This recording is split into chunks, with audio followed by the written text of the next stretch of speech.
Bienvenidos a Iremía, Camino de la Paz Interior. Hoy vamos a sumergirnos en un tema que la verdad es fundamental. ¿Cómo podemos descubrir nuestro propósito vital? Eso que nos mueve y cómo trazar metas que estén de verdad alineadas con quienes somos. Hemos estado revisando varias ideas, opiniones de expertos sobre autoconocimiento, sobre planificación personal. Y la idea es sacar de ahí estrategias prácticas que funcionen en el día a día. Efectivamente. Es un tema crucial porque, como bien señalan estas fuentes, tener claridad sobre el propósito no es un lujo, ¿eh? Es más bien como una brújula interna. Una brújula que nos guía en las decisiones, que le da sentido a lo que hacemos. No se trata, como a veces se piensa, de una revelación así mística. No, claro. Sino de un proceso activo de descubrimiento. Y eso es lo interesante, ver cómo podemos cultivarlo según nos dicen los expertos. Perfecto. Pues, a ver, la primera estrategia clave que resalta en toda esta documentación es la necesidad de un autoconocimiento profundo. Parece obvio, pero no lo es tanto. Nada obvio. El punto de partida es mirar hacia adentro. Sí, pero ¿cómo? Sugieren hacerse preguntas muy concretas, preguntas que invitan a reflexionar de verdad. Por ejemplo, ¿cuándo me he sentido más viva, más inspirada? Claro. O momentos específicos que te llenaron de orgullo, no en general, sino concretos. Exacto. ¿Y qué actividades son esas en las que de repente miras el reloj y han pasado horas? ¿Sabes? Cuando pierdes la noción del tiempo. Eso es un indicador potentísimo. Y añaden otra dimensión interesante. ¿Qué injusticias te movilizan? ¿Qué cosas del mundo te hacen querer actuar? Es verdad, no solo lo positivo, también lo que nos remueve por dentro. Justo. Ambas caras de la moneda, dicen. Son muy informativas y proponen un ejercicio muy práctico para empezar con esto. Ah, sí. ¿Cuál? Pues algo tan sencillo como anotar durante una semana, cada día, 3 cosas que te generaron bienestar. Cosas pequeñas o grandes, da igual. Y al final de la semana mirar esas notas y buscar patrones. Anda, qué bueno. Simple, pero seguro que salen cosas. Y los conductores, como decías. Exacto.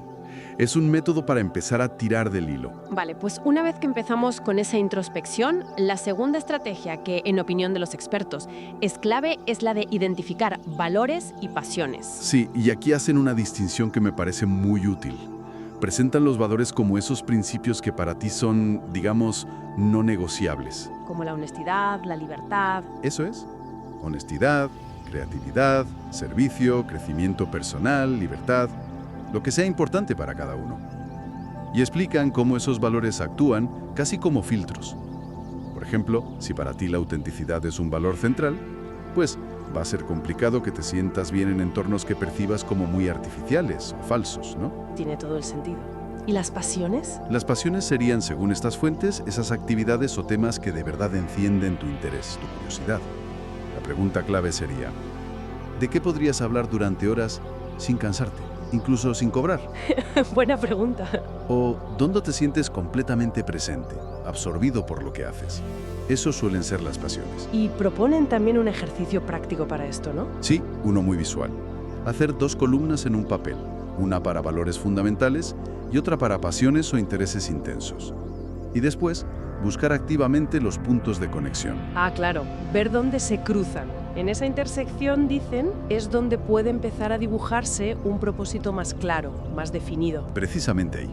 Y eso nos lleva de forma muy natural a la tercera estrategia que destacan. Conectar con nuestros talentos y fortalezas naturales. Que no es lo mismo que las pasiones, aunque a veces coincidan. Exacto. Aquí las preguntas guía que proponen son un poco distintas. ¿En qué soy bueno o buena casi sin esfuerzo? ¿Qué cosas me dicen los demás que se me dan bien? Interesante eso de incluir la perspectiva externa. Sí, porque a veces uno no es consciente de sus propios talentos. Y también, ¿qué habilidades disfruto de verdad utilizando? Porque puedes ser bueno en algo, pero si no lo disfrutas. Claro, no es sostenible a largo plazo. Y aquí los expertos subrayan algo importante, creo. ¿El qué? Que las fortalezas no son solo para nuestro disfrute, sino que son como indicadores de cómo podemos aportar valor al mundo, nuestro valor único. Totalmente. Dan un ejemplo muy ilustrativo. Una persona a la que, de forma natural, los demás acuden para contarle sus problemas, para ser escuchados, quizá tenga una fortaleza innata en la escucha empática. Y eso, dicen, Podría ser una pista hacia caminos profesionales o vocacionales como la terapia, la mentoría, la mediación. Entiendo. Reconocer esa fortaleza te abre puertas o te sugiere direcciones. Exacto. Y ese reconocimiento nos lleva directos a la cuarta estrategia, establecer metas alineadas. Porque no basta con tener una idea más o menos vaga del propósito. Hay que bajarlo a tierra. Eso es. Las fuentes insisten mucho en traducirlo a acciones concretas. Y aquí es donde introducen el conocido método SMART o su equivalente en español, que a veces se llama MARTE. ¿Marte? Sí. Que las metas sean medibles, alcanzables, relevantes, esto es crucial, relevantes para tu propósito, temporales, con un plazo, y muy importante, específicas. Vale, suena bien, pero ¿podrías poner un ejemplo concreto? Siguiendo con el caso de la persona con escucha empática que mencionabas, ¿cómo sería una meta Marte para ella? Pues, a ver, siguiendo las directrices de los expertos, podría ser algo así como: voy a completar la certificación oficial de mediador o mediadora familiar en los próximos 9 meses. Eso es temporal y específico. Vale. Para ello, dedicaré 5 horas semanales al estudio online y a las prácticas requeridas. Eso lo hace medible y, en principio, alcanzable. ¿Y lo relevante? Ahí está la clave.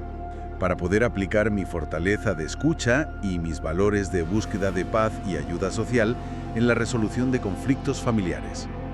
Esa conexión explícita entre la acción concreta, la formación y los valores y fortalezas que has identificado previamente, eso es lo que le da potencia. Queda clarísimo ahora.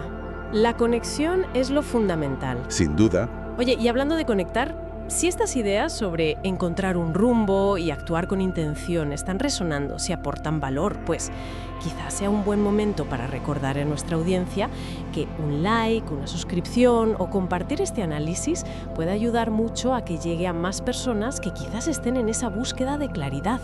Buena idea. Al final, compartir conocimiento útil es también una forma de aportar valor, ¿no? Exacto. Bueno, pues seguimos. La quinta estrategia que se desprende de la documentación es vital, diría yo. Pasar a la acción con pasos pequeños. Fundamental. Se enfatiza mucho que el propósito no es algo que uno espera pasivamente a que le llegue como una iluminación divina. Ojalá, pero no. No suele pasar, ¿no?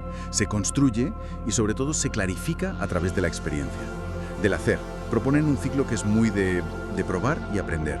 ¿Un ciclo? Sí, un ciclo iterativo. Pruebas algo pequeño relacionado con esa intuición de propósito que tienes, reflexionas sobre qué ha pasado, qué has sentido, qué has aprendido, ajustas el rumbo si ves que no era exactamente eso o si descubres algo nuevo y vuelves a probar, repetir. Es un enfoque como más experimental, ¿no? Menos de tenerlo todo claro desde el principio. Totalmente. Ponen el ejemplo de alguien que cree que su pasión podría ser ayudar a jóvenes. En lugar de esperar a tener la certeza absoluta o hacer un cambio radical de vida, ¿Qué sugieren? pues empezar con algo pequeño y concreto. Un voluntariado de unas pocas horas a la semana, por ejemplo. Para testar esa hipótesis en el mundo real. La acción, por mínima que sea, te da información que la pura reflexión no te da. Claro, te da feedback real. Y animan de hecho a elegir una acción mínima, algo que se pueda hacer esta misma semana, que esté conectada con esa intuición. Exacto. Romper la inercia con un primer paso, por pequeño que sea. Me parece muy potente eso.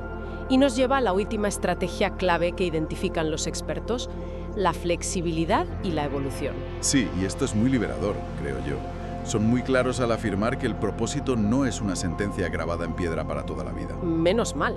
Cambia, evoluciona, porque nosotros cambiamos y evolucionamos. Lo que nos apasionaba o nos parecía fundamental a los 20 años, pues es muy posible que no sea lo mismo a los 40 o a los 50. Y eso está bien, es natural. Leer eso en fuentes expertas da como permiso para cambiar, ¿no? Sin sentir que estás fracasando. Totalmente. Ponen un ejemplo muy gráfico. Alguien que empezó su carrera como arquitecto, quizá motivado por un propósito de crear entornos seguros y funcionales. Ajá. Y años más tarde, descubre una profunda pasión por la psicología, por entender cómo funcionan las personas. Dicen, el propósito subyacente, eso de crear seguridad o bienestar, puede seguir ahí, pero se manifiesta de formas nuevas. No es que abandonara su propósito original. No necesariamente, simplemente encontró una nueva forma de expresarlo, una que encaja mejor con quien es ahora. Cambiar de camino no es un fracaso, insisten, sino una adaptación coherente con el crecimiento personal. Qué importante es esa perspectiva. Mucho. Entonces, resumiendo un poco todo lo que hemos visto que proponen los expertos, la clave no está en esperar esa epifanía, esa revelación, Para nada. sino más bien en embarcarse en un viaje activo que combina introspección honesta, identificar qué valoramos y qué nos apasiona de verdad, reconocer nuestras fortalezas únicas, Explicarlo de forma concreta, con metas Marte, pasar a la acción, aunque sea con pasitos pequeños, experimentando. y sobre todo mantener esa flexibilidad, esa apertura a que el propósito evolucione con nosotros. Paso a paso, como decías al principio. Es un camino. Es un camino que se construye al andar, día a día. Y bueno, ya casi para terminar, si todo este análisis detallado sobre cómo encontrar dirección y sentido os ha parecido útil o interesante, os animamos de nuevo a darle like, a suscribiros o a compartirlo. Ayuda mucho a que estas ideas lleguen más lejos. Sin duda. Y quizás la pregunta más potente que dejan flotando estos textos, la reflexión final para quien nos escucha, no es únicamente la gran pregunta de ¿cuál es mi propósito final? ¿Cuál sería entonces? Una más inmediata, más accionable. Sería, ¿qué pequeño paso, uno solo, que esté alineado con mis valores, con mis fortalezas, con lo que he descubierto hoy? ¿Qué pequeño paso puedo dar hoy mismo para empezar a construir o a refinar ese sentido de dirección? Me encanta esa pregunta final. Deja la pelota en nuestro tejado, pero de una forma muy concreta y asumible. Esa es la idea. Empezar ya, hoy.